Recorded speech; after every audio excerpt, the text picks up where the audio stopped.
Hi, and welcome to Tuesday's Ability 4-in-1 with me, Erica. I want to start off my video for first saying I kind of missed you guys last week.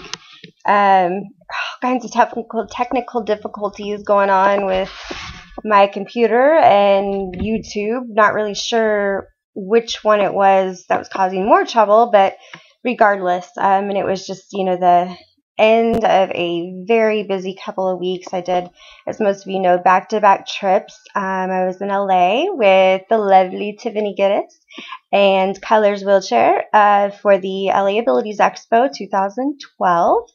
And then directly after that, I flew to New York City to represent an absolutely amazing company, the Vehicle Production Group, with Friday's host, Professor X, Richard Gaskin. So, yeah, had some really busy weeks and, got more stuff in store coming up for me trip-wise. We've got the New Jersey Abilities Expo and Chicago and Houston and a couple other shows in between. So, yeah, so we're staying busy, which is awesome. Gives us more to talk about and more ideas to throw out there to you viewers. So, yeah. Going to start talking about this week's topic, which is a really tough one. I was at the receiving end. The topic, just for those of you that don't know, is we were written to through a viewer asking us our take on what to do when somebody that you love is in an accident and becomes paralyzed. What do you say? What do you do? As Tiffany said in her video for Monday, there isn't any textbook. My take is, it's going to depend on that person. And obviously, if it's a loved one, then you know that person really well and how they deal with things and how they're going to react. For me personally, I don't think that there was much that anybody could have did for me as far as my loved ones, my family, my friends, except for just be there and offer all the support that they could. For me, I was angry and hurt and I was devastated. I was in a coma for 2.5 months, and when I came out, I was told I would never walk again. That was big. I was mad at everything, not necessarily anybody in particular. I was just mad. Because I was devastated. My whole life that I knew up until that point, which, 21 years of my life, I was able-bodied and I was able to do everything on my own. Yeah, so it was really hard. I think the biggest thing for me that would have helped, and I did get a lot of this, so thank you to my friends and family, not putting anybody down or anything like that, but, one of the biggest things for me was being told that it was okay. I don't think if I would have been told that a million times that it would have helped me necessarily, but it did give me hope. And at that point in time in my life, that was what I needed, was hope. I didn't have any hope. I felt like my life was over. And, one of the big things that I think we've talked about in other videos, and I know I've said, when I've spoken and, talked to people throughout my years of being paralyzed, is that it would have helped me so much. And it actually did. One point in time I had, and it was the only time that I was in rehab that I had somebody who was also injured, but he had been injured for, 10 years plus at that time. But one of my friends had his friend who was in a motorcycle accident, like I said, 10 years plus post-injury, come up and talk to me. And he didn't come up and talk to me to do what all the able-bodied people around me were doing, and that was everything's going to be okay. And, as much as I did need to hear that, and I did need that little glimpse of hope, I also needed to see somebody who was living that life. I was really, really stubborn at that point, and you know, I kept, this can't be life. This can't be my life. I'm gonna walk, and I'm not gonna use that wheelchair. I don't need to know anything about that wheelchair.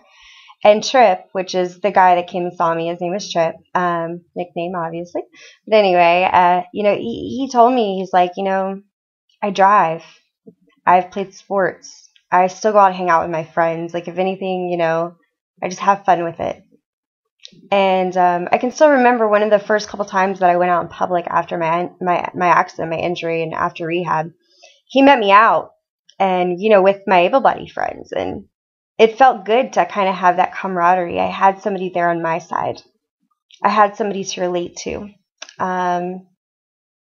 So yeah, for anybody that's got a family member that's newly injured, one of the biggest things of advice I could give you is, find people like us and, contact us. Even if we're not in the same state, we can call. We might even know somebody in that state that can help, and just kind of give that friendship and that bond that, nobody in the family is going to have with that person because they're not injured. Everybody in my family and even my friends were like, you're not alone. Everything's going to be okay. But in my mind, I'm like, haha, that's easy for you to say. Like, I'm the one that woke up and was told I'm not going to walk again. You're going to walk out of here in, an hour or two and walk back in tomorrow and visit me again. You leave this hospital and your life is the same. It's, back to the basics. And for me, I'm not even going to walk out of here. I'm going to roll out of here. And I'm going to have to spend the remainder of my life rolling and learning and adapting and accepting. So yeah, it was nice for me to have, somebody else that was in a chair that could relate to me, and I knew that I wasn't alone, and I was able to have, a great role model. But that was it. After that and after rehab, I still kept in touch with my friend that was in the chair. We've lost touch over the years. Not sure what happened to you, Trip, but I miss you. But, through him, I did know that there were others out there. And I hate to say that, like we're a different race, but it is different. Reach out to people who are dealing with the same thing, which, the viewer that sent us in this question, thanks a lot, for coming to us and for asking us our take on it and our advice on it. Just like with everything else that we talk about here in the Ability 4-in-1, you don't know unless it happens to you. And even once it happens to you, you don't know unless you ask.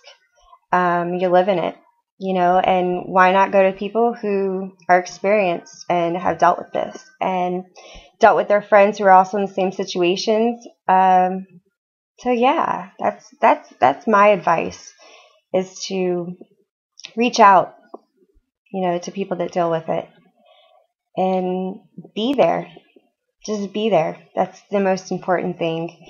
I know, a lot of people when my accident first happened were there. People came out of the woodwork, and they were there through it all. But there's only a handful. I can count on one hand how many people, and this is besides my family, because my family's always going to be there, but friends that are still here and still by my side. I can call them. We can go years, months, weeks without speaking, and I can still call them, and they're there to cry with me, pick me up when I'm down, tell me, get my head out of my ass when I need it.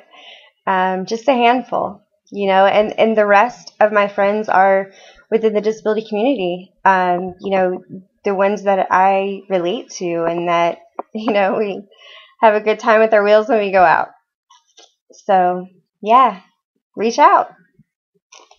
Thank you so much again for, our viewer that sent this question to us. I think this is very relevant, and it's just a deep one for me.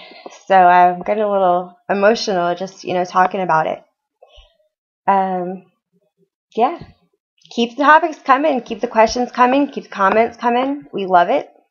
As always, email us. It's ability411@gmail.com. We look forward to hearing from you. And until next Tuesday, keep rolling.